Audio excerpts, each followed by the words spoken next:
नमस्कार दोस्तों, स्वागत है आपका दिव्य एग्जाम पर।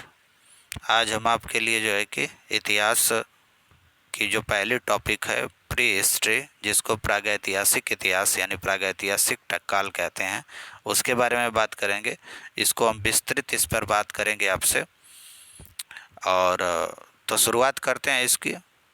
तो प्रागैतिहासिक इतिहास के बारे में शुरुआत करने से पहले हम आपको ये बता दें, तो प्रागैतिहासिक इतिहास यानी कि प्री हिस्ट्री काल को जो है कि 3 भागों में बांटा गया है। प्रागैतिहासिक काल इसलिए इनको कहा जाता है कि इस समय जो है कि अभी लेखन शैली विकसित नहीं हुई थी, तो इस इतिहास को जानने का स्रोत केवल जो है कि क्या है, वहाँ से प्राप्त साक्ष्य यानी इनके स्थल जो हिंदुस्तान में प्राप्त हुए हैं या दुनिया में बाकी जगहों पे मिले हैं, उनके साक्ष्यों के आधार पर हम इनके जो है कि इतिहास काल को जो है समझते हैं, पढ़ते हैं और जानते हैं। तो प्रागैतिहासिक इतिहास में पहला काल खंड रहा पूरा पाषाण काल, दूसरा रहा मध्य पाषाण काल, तीसरा रहा नवपाषाण काल। प्रागैतिहासिक के बाद हम आपको बताएंगे आद्य ऐतिहासिक काल। आद्य ऐतिहासिक काल में मानव ने लेखन कला विकसित कर ली, और आद्य ऐतिहासिक के बाद आप पढ़ेंगे ऐतिहासिक काल। आद्य ऐतिहासिक काल में लेखन प्रणाली विकसित हो गई थी। जैसे आप इसमें सिंधु घाटी सभ्यता पढ़ेंगे, लेकिन उन लिपियों को हमने पढ़ नहीं पाया। हाँ, यानी कि भारत के लोग या दुनिया के लोग उसको सही ढंग से अभी समझ नहीं पाए। आद्य ऐतिहासिक काल में कुछ लिखी हुई चीज़ें स्क्रिप्ट भी थी, और साथ ही साथ जो है कि सारा इतिहास हम उनके साक्ष्य और पुरातात्विक साक्ष्यों के आधार पर हालांकि समझते हैं। लेकिन ऐतिहासिक काल में पूरी तरह से लेखन कला विकसित हो गई थी, यानी मौर्यन काल से आप ऐतिहासिक काल पढ़ेंगे, उस समय लेखन कला विकसित हो गई थी। तब से जो है कि कॉपी और पेन का इस्तेमाल होने लगा था, तो वहाँ से हम ऐतिहासिक काल के बारे में जानेंगे।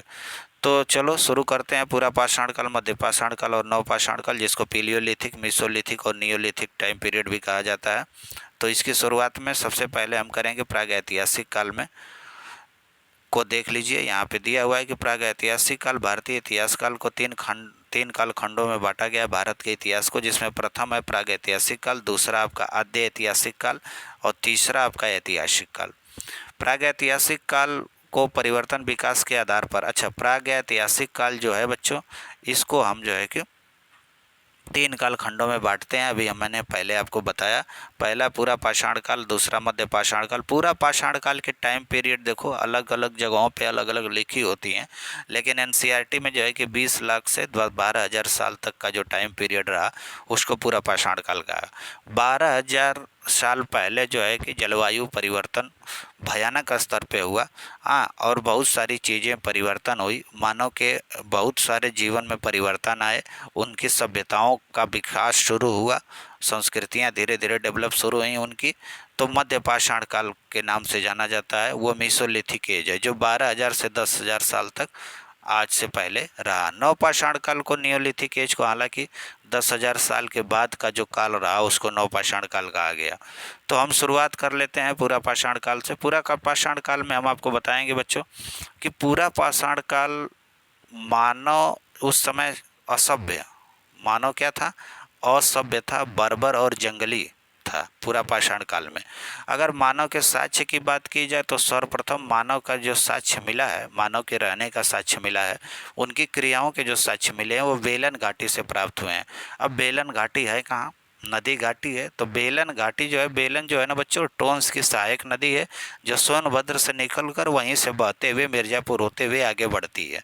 और यहाँ जब खुदाई हुई, खुदाई के दौरान एक हमारे जो है कि इलाहाबाद विश्वविद्यालय के प्रोफेसर रहे GR शर्मा जी, उनको जो है कि वहाँ से बेलन घाटी से अस्थि निर्मित मात्र देवी की मूर्ति भी मिली, यानी हड्डियों से बनी मात्र देवी की मूर्ति थी। ठीक है। और अगर अन्य साक्ष्य के स्थानों की बात करें, हाँ, शुरुआत करें, तो एक चीज़ ये भी है कि सोनभद्र के ही सिंगरौली घाटी से मानव के प्राचीनतम साक्ष्य मिले। ये हम पूरा पाषाण काल की बात कर रहे हैं, ध्यान रहे। इसके बाद मध्य पाषाण काल और नवपाषाण पर आएंगे। ये पूरा पाषाण के साक्ष्य देखो, उत्तर प्रदेश आपका कितना जो है कि इसका गौरवशाली इतिहास रहा है, कितना प्राचीनता इसमें जो है कि घुली मिली है। हम जो है पूरा पाषाण काल से ही हमारा अस्तित्व आपको उत्तर प्रदेश के स्थानों को देखने को मिल जाएगा। स्पेशली हम इलाहाबाद की बात करें, प्रयागराज की, सोनभद्र की जो सिंगरौली घाटी है, वहाँ पे भी पूरा पाषाण काल के अवशेष साक्ष्य मिले। चकिया, चंदौली उस समय बनारस का हिस्सा हुआ करता था। पटने नाम का एक स्थान है बच्चों महाराष्ट्र में, जहाँ से शुतुरमुर्ग के होने का प्रमाण मिला है। हालांकि आज से 26,000 साल पहले, ठीक है, राजस्थान में जो है कि 26,000 पुराने जो है कि 26,000 साल पुराना शुतुरमुर्ग के अंडे का साक्ष्य राजस्थान में भी हाल ही में प्राप्त हुआ है। लेकिन महाराष्ट्र में शुतुरमुर्ग के होने का प्रमाण मिल रहा है, यानी ये पूरा पाषाण काल के साक्ष्य हैं। वही भीमबेटका को आप जानते हैं ना, नर्मदा नदी के किनारे बसा है, रायसेन जिला मध्य प्रदेश का। यहाँ पर भी आपको पूरा पाषाण काल का महत्वपूर्ण स्थल प्राप्त होता है। यहाँ से जो अगर हम बात करेंगे भीमबेटका की बच्चों, तो यहाँ से शैल चित्रकला प्राप्त हुई। वहीं कर्नाटक के हुंसगी भी कर्नाटक में एक स्थान है जहाँ से पूरा पाषाणकालीन साक्ष्य प्राप्त हुआ। तो हुंसगी और कुर्नूल दो स्थान है कर्नाटक में मिले थे। ये तुंगभद्रा नदी के किनारे स्थित है। तो हुंसगी से चूना पत्थर के औजार मिले हैं, ठीक है, बलुआ पत्थर के नहीं, चूना पत्थर के औजार मिले हैं। वहीं पूरा पाषाण काल में अगर कुर्नूल की बात करें, कुर्नूल और हुंसगी दोनों कर्नाटक में है, दोनों पूरा पाषाणकालीन स्थल हैं बच्चों। तो हुंसगी से चूना पत्थर के औजार, वहीं कुर्नूल से राख के साक्ष्य प्राप्त हुए हैं। पूरा पाषाणकालीन मानव जो है बच्चों पत्थरों के औजारों का प्रयोग करता था, तथा औजार बनाने वाली जो है कि उसने दबाव एवं शल्क तकनीक, दबाव साल्क नहीं है बच्चों, यहाँ शल्क तकनीक है, दबाव एवं शल्क तकनीक पर आधारित थी। हालांकि पत्थरों से भी वो बनाता था, उसको दोनों पत्थरों को तोड़ के एक दूसरे से लड़ाकर तोड़कर बनाते थे। साथ ही साथ दबाव एवं शल्क टेक्नोलॉजी उनके पास थी। इसके आधार पर भी उन्होंने अपने औजारों को बनाया। मानव ने पूरा पाषाण काल में धीरे धीरे उन पत्थरों के बाद क्वार्टजाइट से बने कुछ पत्थर थे उनसे बनाना शुरू किया, जिससे चमकीले थोड़ा सा हथियार धारदार बनते थे। धीरे धीरे उसने जैस्पर और चर्ट जैसे चमकीले पत्थरों की सहायता से, क्वार्टजाइट से बनाया, फिर जैस्पर और चर्ट जैसे चमकीले पत्थरों की सहायता से औजार बनाए। हमने पूरा पाषाणकालीन जो स्थल बताए हैं, ठीक है, बेलन नदी घाटी में, चाहे सिंगरौली घाटी में, चाहे चकिया चंदौली से, चाहे भीमबेटका से, ये जो पूरा पाषाणकालीन स्थल है, मनुष्य पूरी तरह से जंगली, असभ्य एवं बर्बर कंडीशन में था। वो केवल आखेट और संग्राहक उस समय उसकी कंडीशन थी, ठीक है, और पत्थरों के औजारों का प्रयोग करके जो है कि क्या करता था, अपने जानवरों को जो है कि जंगली जानवरों को शिकार करके भोजन करता था और एक स्थान से दूसरे स्थान पर निरंतर घूमता रहता था। ये पूरा पाषाण काल के मनुष्य की या मानव की स्थिति थी। पूरा पाषाण काल में मानव की कंडीशन एक चित्र के द्वारा समझा जा सकता है। यहाँ पे पूरा पाषाण काल मनुष्य है, ये लकड़ी इसने इकट्ठा की हुई है और पत्थरों को रगड़ के, ये देखिए पत्थरों को रगड़ के ये आग पैदा करता है, यानी आग का आविष्कार बच्चों ध्यान दिया कि पूरा पाषाण काल में मनुष्य ने किया था। फिर यहाँ पे पत्थरों को देखो, दो पत्थरों को ये लड़ा के कुछ या टकरा करके उनको उनकी टकराहट से कुछ पत्थर या औजार बनाएगा। यहाँ पे ये सारी चीज़ें जो पत्थरों से साथ कर रहे हैं, ये मानव की कंडीशन थी। उस समय पत्थरों के आसपास इनका जीवन था। आगे जाएंगे तो उन्होंने जो है कि चित्रकला की जो उनकी विशेषता जो है थी, जो दीवारों पे, पत्थर की दीवारों पे उन्होंने जो है कि डिफरेंट टाइप के चित्रों को बनाते थे। जिस प्रकार के पशुओं की उस समय उनको उपलब्धता थी, जो जिन प्रकार के पशुओं के साथ वो रहते थे, उनका शिकार करते थे, उनके चित्र भी वो बनाया करते थे। पशुओं के बहुत सारे चित्रों को आप बात करेंगे तो यहाँ पे आप जो ये शैल चित्रकला है, भीमबेटका में शैल चित्रकला डेवलप थी। मानव ने अपना तीर धनुष बनाया था, वो पत्थर के ही जो है कि उनकी जो है कि तीर होती थी, बाण वगैरह होते थे, जो थोड़ा सा नोकीले बना के जानवरों को दूर से मारते थे, क्योंकि जानवरों से भय बना रहता था कहीं उनको मार ना दे। हाथी का उन्होंने जो है कि शैल चित्रकला पे एक चित्र उकेरा है। यहाँ पे आप देख लीजिए बहुत सारे मानव एक साथ मिलकर जो है कि शिकार करते हुए दिखाई देते हैं। मध्य पाषाण काल के में अगर हम आते हैं तो मध्य पाषाण काल को माना जाता है कि 12,000 से 10,000 साल पुराना इनका इतिहास रहा है। आज से अगर भारत में मध्यकाल यानी मध्य पाषाण काल के बारे में बात की जाए तो सराय, नाहर, राय, आप जानते हैं, महदाह और दमदमा, दमदम नहीं है बच्चों, ये दमदमा है, ठीक है, सराय, नाहर, राय, हाँ, महदाह और दमदमा, ये तीनों प्रतापगढ़ में साइट मिली हैं। ये तीनों प्रतापगढ़ में स्थित है, याद रखना, यूपी वाले ज़रूर ध्यान देना, ठीक है। ये प्रागैतिहासिक काल से एक क्वेश्चन पूछा जाता है, यूपी पीसीएस आरओ दोनों में क्वेश्चन पूछा जाता है। हालांकि बहुत ज़्यादा प्रश्न नहीं पूछे गए हैं, फिर भी अगर सिलेबस में दिया हुआ है तो इनसे प्रश्न पूछे जाने की हमेशा संभावनाएं बनी रहती हैं। साथ ही चौपानी मांडो नहीं है बच्चों, ये चौपानी मांडो है, टाइपिंग में थोड़ा मिस्टेक है, के मध्य जो है कि मध्य पाषाण काल की साइट मिली है। लेखरिया यानी लेखसिया कहीं कहीं दिया है, लेखरिया जो प्रयागराज के निकट मिर्जापुर में पड़ता है, यहाँ भी जो है कि मध्य पाषाण कालीन साक्ष्य मिले हैं। तो यानी प्रतापगढ़ से 3 साइट मिली है, सराय नाहर राय, महादहा और दमदमा। हाँ, चौपानी मांडो एक अन्य साइट है मध्य पाषाण काल की। लेखरिया या लेखसिया जो है, लेखरिया है, ये प्रयागराज के निकट मिर्जापुर में पड़ता है, यहाँ भी जो है मध्य पाषाण काल के अवशेष मिले। सराय नाहर राय जो आपका जो है कि प्रतापगढ़ वाला है बच्चों, यहाँ से युद्ध के साक्ष्य मिले हैं। पूछ सकता है कि मध्य पाषाण काल में युद्ध के साक्ष्य किस स्थल से मिले हैं, तो सराय नाहर राय। इसके साथ ही साथ सराय नाहर राय से 14 जो है कि शवों का जो है शवों को एक साथ जो है कि मिट्टी में दफनाए जाने के भी साक्ष्य मिले हैं। यहाँ जो शव थे उसके जो है कि बॉडी यानी कि जो मरने के बाद उनकी बॉडी पश्चिम से पूर्व दिशा की ओर रखी जाती थी, ये भी साक्ष्य मिले हैं। लोग क्या करते थे, सराय नाहर राय से भी ये साक्ष्य मिला है कि लोग अस्थायी झोपड़ी बनाकर रहने लगे थे। मादहा से भी अस्थायी झोपड़ी बनाकर रहने का साक्ष्य मिला है। साथ ही साथ मादहा से युगल समाधियाँ प्राप्त हुई हैं, हड्डी निर्मित बाण और हड्डी निर्मित आभूषण भी प्राप्त हुए हैं। वहीं दमदमा से 41 शवाधान, क्या बच्चों, शवाधान का मतलब समाधियाँ, यानी कि मिट्टी में जब वो लोग दफना जाते थे, तो 41 शवाधान और 5 युगल समाधियाँ का मतलब आप समझ लो स्त्री पुरुष एक साथ दफनाए जाते थे। इस काल को लघु पाषाण उपकरण काल भी कहा जाता है, अर्थात मध्य पाषाण काल में जो औजार थे बच्चों वो छोटे छोटे बनने लगे, थोड़ा नोकीलो और धारदार बनने लगे। हाँ, औजारों पे पॉलिश किया जाने लगा। हड्डी के आभूषण आपको दमदमा से मिलेंगे, दमदमा से मिलेंगे। वहीं लेखरिया या लेखसिया से 17 मानव कंकाल आपको प्राप्त हुए हैं, यानी इस साइट से जो है कि पुरातत्वविदों को प्राप्त हुए हैं। मध्य पाषाण काल को अगर भौगोलिक दृष्टि से देखा जाए तो पश्चिम से पूरब की तरफ आप क्रम बैठाएं। एक प्रश्न दिया था, इसको हमने इंक्लूड किया है कि मध्यकालीन जो स्थल है मादहा है, आप समझ रहे हैं मादहा कहाँ है, लखरिया है यानी लेखसिया। पैसरा जो है बच्चों ना, ये बिहार में पड़ता है, ठीक है, और बीरभानपुर आपका जो है कि वेस्ट बंगाल में पड़ता है। तो पैसरा एक बिहार की साइट है जो मध्य पाषाण कालीन साइट है, बीरभानपुर वेस्ट बंगाल की साइट है जो मध्य पाषाण कालीन साइट है। ये मिर्ज़ापुर में बच्चों, ये प्रतापगढ़ में ये साइटें हैं, ठीक है। तो आप पश्चिम से पूरब की तरफ मिलान करने को दे देगा तो आप करेंगे। मादहा, लेखरिया, पैसरा और बीरभानपुर। मध्य पाषाण काल में बच्चों एक नया चीज़ ये हुआ कि जलवायु परिवर्तन हुआ, ठीक है, जलवायु गर्म हुई, परिवर्तन हुआ, बारिश शुरू हुई, तापमान में वृद्धि हुई, घास के मैदान उस समय विकसित होने लगे। घास के मैदान विकसित हुए, बारिश हुई, पानी मिला। शाकाहारी जानवरों की तादाद बच्चों घास के कारण धीरे धीरे बढ़ने लगी। मानव ने जो है कि मछली को भोजन का महत्वपूर्ण स्रोत बनाना मध्य पाषाण कालीन में शुरू किया था। मानव ने उस समय देखा कि मध्य पाषाण काल में ये बच्चों गेहूँ, जौ और धान ये प्राकृतिक रूप से उगने लगे। तो मानव ने इसको जो है कि चखा, इसके स्वाद के अनुसार देखा, हाँ, इसकी ताकत को समझा, गेहूँ, जौ, धान को, तो इसने इनको इकट्ठा करके इनके बीजों को खुद उपजाना सीख लिया। मध्य पाषाण काल में खेती करना सीख लिया था। गुरु, बात को ध्यान देना।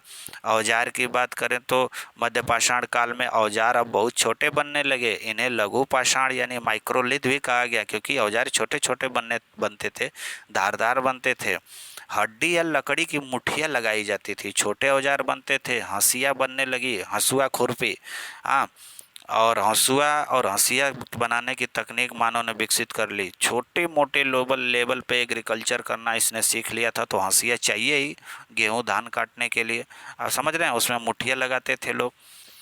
तो ये झोपड़ियों की हमने बात करी ली थी, तो अब उसके साथ साथ खेती भी। तो ये यहाँ पे मेसोलिथिक यानी कि मध्य पाषाण काल की देखिए ये कहानी, ये मानव अब अधिक संगठित रूप से रहना शुरू कर दिया था, ठीक है। एक साथ जो है कि पुरुष, स्त्री और बच्चे आपको दिख रहे हैं। यहाँ कुछ लोगों के साथ ये काम करने वाले, देखो एक कुल्हाड़ी टाइप चीज़ें इसमें टंगी हुई है।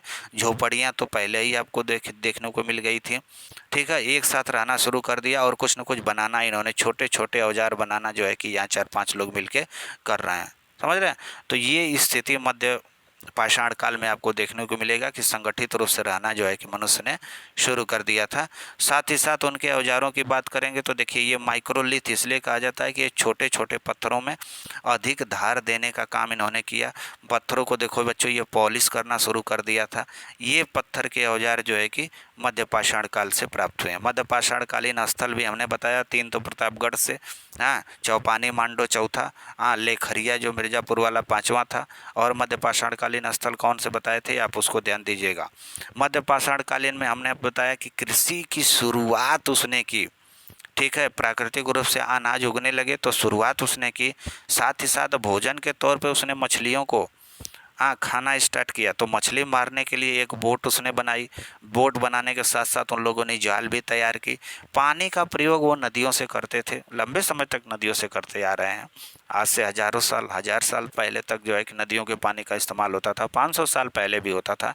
अब हालांकि भारतीय नदियाँ या दुनिया की नदियाँ ऐसी नहीं रहीं जिससे पानी पिया जा सके। मीठा जल होता है बच्चों नदियों का पानी, जिसको आप पी सकते हैं, खेती कर सकते हैं।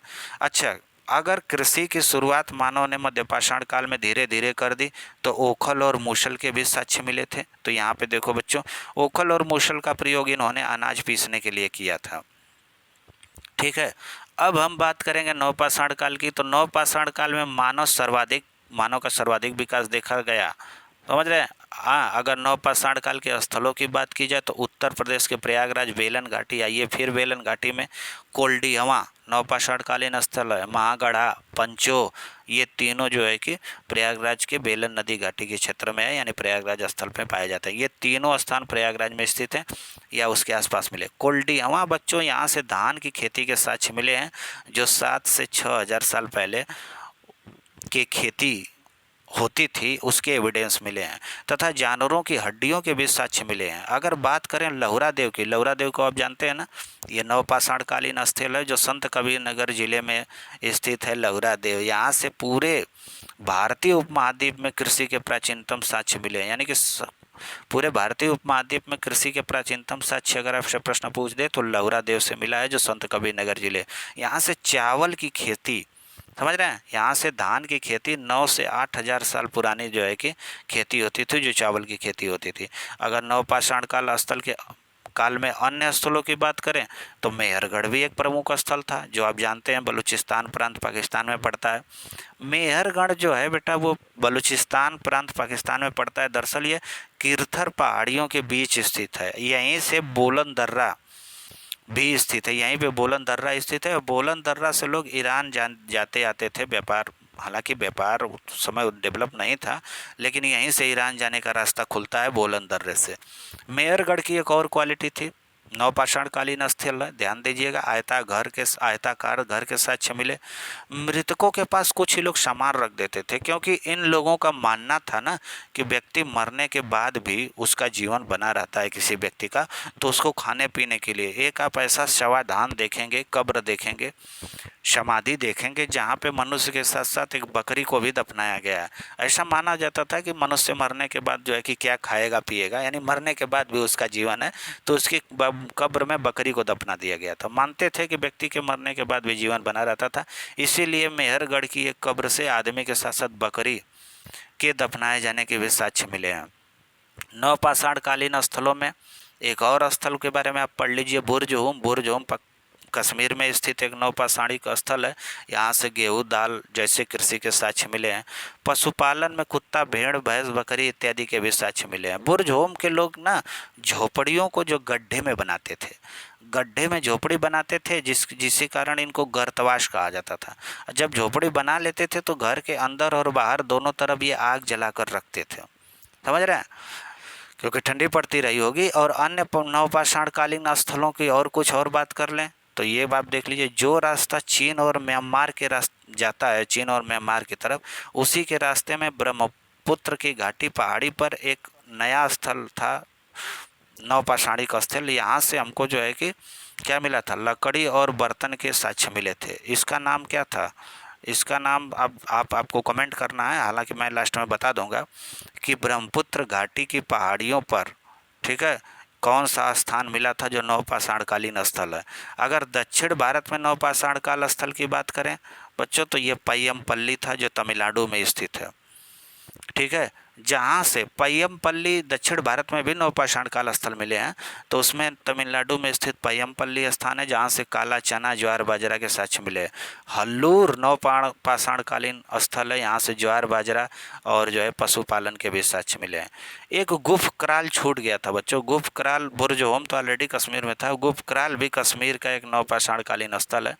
चिराद को आप जानते हैं, चिराद बिहार में स्थित एक नवपाषाण कालीन स्थल है, जहाँ से चिराद से तो गेहूं चना जौ और मवेशी भैंस बैल के साक्ष्य मिले हैं। और नवपाषाण काल के बारे में अगर आप जानना चाहें तो उसमें नवपाषाण काल में मवेशी भैंस बैल के साक्ष्य मिले ही हैं। पशुपालन खूब धुआंधार होने लगा। नवपाषाण काल में लोग औजारों के धार को और अधिक पैना कर लिया। ठीक है, हालांकि पालिश करना नवपाषाण काल में सीखा, हमने बता दिया था आपको मध्यपाषाण काल में ये, लेकिन आप इसको करेक्शन कर लेना कि पालिश की विधि जो है कि इंसानों ने नवपाषाण काल में सीखी, पालिश करके चमकाने लगे इस काल में। अच्छा, ओखल मूसल का प्रयोग और अधिक तेज़ी से होने लगा। ठीक है, मिट्टी के बर्तन पे अब अलंकरण शुरू हो गया, यानी तरह तरह के डिजाइन बनाए जाने लगे, कलर से रंगने लगे लोग। कुछ औजार हड्डी के भी पाए गए। नवपाषाण काल में बच्चों जितने भी औजार मिले वो पूरा पाषाण काल मध्यपाषाण काल के औजार भी उसमें शामिल थे। ऐसी बात नहीं कि नवपाषाण काल में केवल नवपाषाण के औजार थे, वो पुराने कालों के भी औजार उसमें देखने को मिले। मनुष्य की सभ्यता और संस्कृति जितनी बड़ी होती जाती है बच्चों, पीछे की जो परंपराएं हैं, पीछे के जो इतिहास हैं, पीछे के जो उनकी जो है कि तरीके हैं जीवन जीने के, उनको वो साथ में लेके चलता है। हालांकि अब ये चीज़ें बहुत धीरे तेज़ी से बदल रही हैं, लेकिन लेके चलते थे। औजारों का प्रयोग होता था। कपड़े बनाने के कला इन्होंने सीख ली। कपास का उत्पादन जो है मेहरगढ़ में आपको मिलेगा, मेहरगढ़ में कपास का उत्पादन शुरू हुआ था। नवपाषाण काल का सबसे प्रसिद्ध एक स्थल जो भारत से बाहर था उसका नाम था चतालहुक, जो तुर्की में स्थित था। ठीक है, नियोलिथिक एज यानी नवपाषाण काल में देखो मनुष्य और अधिक संगठित तरीके से रहने लगा। उसने जो है कि खेती करना शुरू कर दिया था। ये आपको जो है कि खेती करने का साक्ष्य मिलेगा। यहीं से ओखल मूसल वाला कॉन्सेप्ट इसी पे रख लेना, पूरी तरह से मध्यपाषाण काल में मत रखना बच्चों। ठीक है, तो नवपाषाण काल में इसने जो ओखल मूसी, देखो ये सारे काम कर, महिलाएं जो हैं कि यहाँ पे लगी हुई हैं, खेती का काम कर रही हैं, उनकी जो झोपड़ियाँ और अच्छे तरीके से बन गई हैं। समझ रहे हो, खेती का कॉन्सेप्ट आया, आग से कुछ बनाने का कार्यक्रम चल रहा है। यहाँ पे एक तरह से उनका एक उद्योग स्थल होता था, तो अलग अलग जानवरों के साथ रहते थे। नवपाषाण काल स्थल में देखो ये आपका उद्योग स्थल है। यहाँ पे जो है कि समझ रहे, ये दबाव, ये सल्क, ये इसमें पीट के इसको जो है कि और पैनापन बना रहे हैं। हाँ, और इसमें जो देखिए कुछ जो है कि धातु या कुछ ऐसी चीज़ें हैं जो गला कर डाल रहे हैं, फिर इसको खोलेंगे तो एक नया औजार क्रिएट हो जाएगा। भट्ठियाँ बनने शुरू हो गई, मनुष्य और संगठित तरीके से रहना शुरू कर दिया। ठीक है, मछली और तमाम चीज़ों का जो है कि भोजन के साथ साथ मुर्गियाँ आपको दिखेंगे, कुत्तों के साथ जो है कि इसने अच्छे ढंग से अपना जो है कि संबंध स्थापित कर लिया था, साथ में रहना। खाना बनाने की जो है कि इनके जो है तरीके में बदलाव आया। तो ये सारी चीज़ें थी नवपाषाण काल स्थल में। अब हम आपको कुछ प्रश्नों के साथ मिलवाएंगे। ये कुछ प्रश्न है, इनको आप जो है कि देखते जाइए, करते जाइए। पहला क्वेश्चन है कि किस स्थान पे मनुष्य आखेटक खाद्य संग्राहक होने के प्रमाण नहीं मिले हैं। तो आखेटक और खाद्य संग्राहक होने का प्रमाण कहाँ से नहीं मिला है? भीमबेटका, पूरा पाषाण काल, ठीक है, स्थल है, तो यहाँ से तो मिलेगा ही। होसगी, ये भी पूरा पाषाण कालीन स्थल है, हमने बताया आपको, समझ रहे हो। और कुरनूल, ये भी होसगी और कुरनूल दोनों साउथ में है। चिराद जो है बच्चों ये नवपाषाण कालीन स्थल है, इसलिए यहाँ पे मनुष्य के आखेटक और खाद्य संग्राहक होने के प्रमाण नहीं मिले हैं। निम्न में से कौन सा नवपाषाणिक पूरा स्थल है? तो नवपाषाणिक पूरा स्थल आप देख लीजिए कौन सा है। तो मेहरगढ़ ऑलरेडी है, बुर्ज होम और महागढ़ा ये भी है, हमने बताया आपको। कोल्डिहवा भी है, यानी कि इसमें ऑप्शन नंबर डी सही होगा। 58वां क्वेश्चन है कि पूरा पाषाण कालीन औजार निर्माण के संदर्भ विचार करिए। पहला दिया है कि औजार बनाए जाने का स्थान उद्योग स्थल कहलाता था, हम अभी बताए हैं। और निर्माण में प्रयोग की जाने वाली जो तकनीकी थी वो दबाव और सल्क तकनीकी थी। यानी केवल एक सही है, केवल दो सही है कि दोनों सही है? दोनों सही हैं। हड्डी से निर्मित आभूषण कहाँ से प्राप्त हुए हैं बच्चों? तो हड्डी से निर्मित आभूषण हमने आपको बताया सराय, नाहर, राय और महदहा दोनों जगह से हड्डी से निर्मित आभूषण प्राप्त हुए हैं, यानी ऑप्शन ए और बी दोनों सही हैं। कथन और कारण पर आधारित एक प्रश्न है, दिया है कि विंध्य क्षेत्र में पाषाण युग के लोगों ने नूतल भूतल काल के अंत में गंगा घाटी की ओर प्रव्रजन किया। नए काल में क्यों? क्योंकि जलवायु परिवर्तन के कारण इस काल में शुष्कता का चरण था।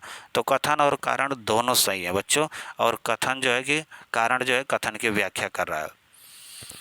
राख के साक्ष्य अगर आपसे पूछ दे कि पूरा पाषाण काल स्थल से मिला है, तो राख का जो है कि साक्ष्य बच्चों आपको कहाँ से मिला है हम आपको बताए हैं।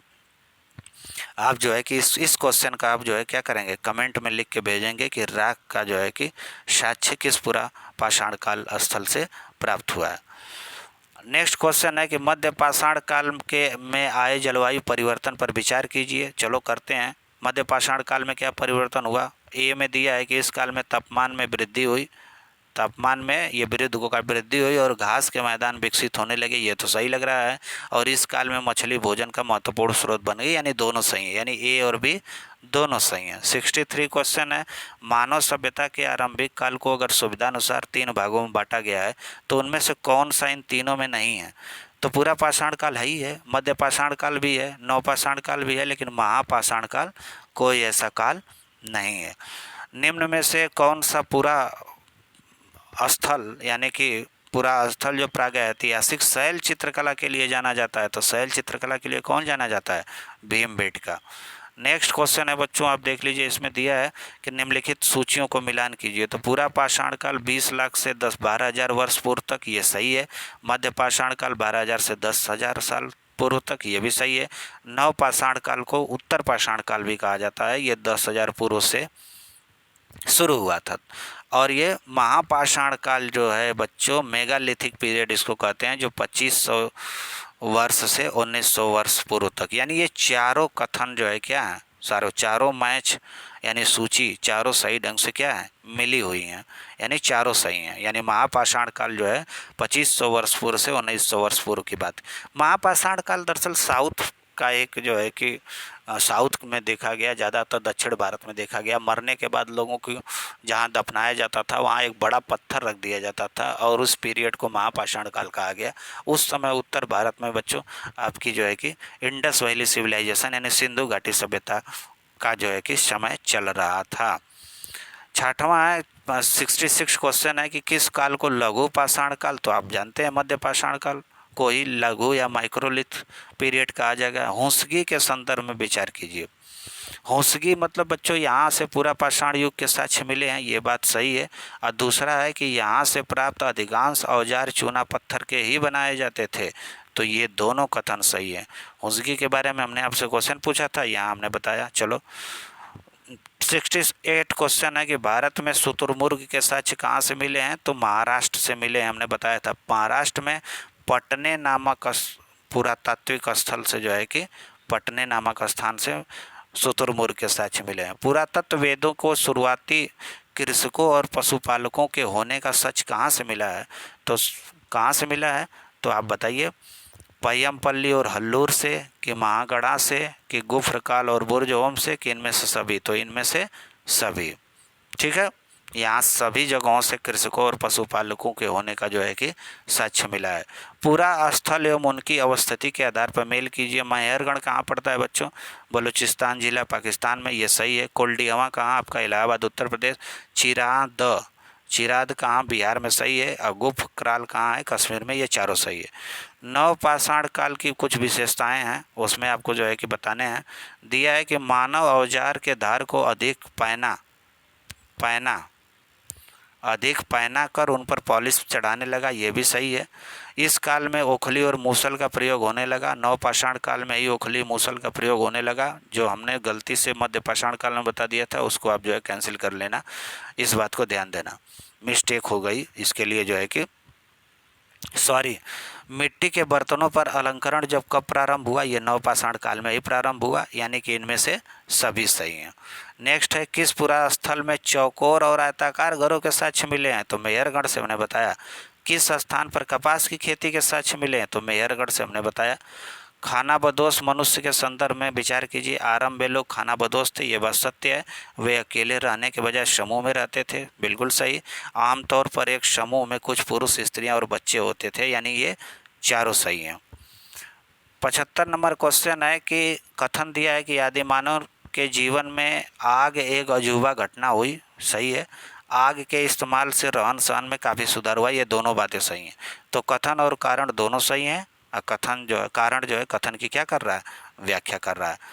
अब 76 क्वेश्चन आपको सामने आया कि आदि मानव के द्वारा इस्तेमाल किए जाने वाले औजार एवं हथियार के बारे में विचार कीजिए। तो कश्मीर घाटी से जानवरों की हड्डियों से औजार और हथियार बनाए जाते थे। पत्थर के बड़े टुकड़े से हथौड़े, कुल्हाड़ी और बसूले बनाए जाते थे। लोहार लोगों के पास बसूला होता है, विश्वकर्मा समाज के लोगों के पास जो लोहे का काम करते हैं उनके पास लकड़ी का काम करते हैं, उनके पास बसूला होता है। तो केवल ये सही है कि ए और बी दोनों सही है, तो ए और बी दोनों सही है। 77 क्वेश्चन आप देख लीजिए। पाषाण युग और ताम्र पाषाण युग में क्या अंतर है? तो पाषाण युग में मानव केवल पत्थर के औजारों का इस्तेमाल करता था, और ताम्र युग में मनुष्य ने पत्थर के साथ साथ धातु यानी तांबा का भी इस्तेमाल शुरू कर दिया। यानी दोनों कथन क्या हैं, सत्य हैं। 78 क्वेश्चन आप देख लीजिए। मनुष्य द्वारा सर्वप्रथम उपजाया जाने वाला अनाज कौन था बच्चों? जौ था। विभिन्न खोजों के संदर्भ में बताइए। तो पूरा पाषाण काल में आग की खोज हुई, ये बात सत्य है। नवपाषाण युग में फसल काटने के औजार की खोज हुई। ताम्रपाषाण युग में तांबे का खोज हुआ। यानी तीनों कथन क्या है, सही है। 80वां प्रश्न आपके सामने ये रहा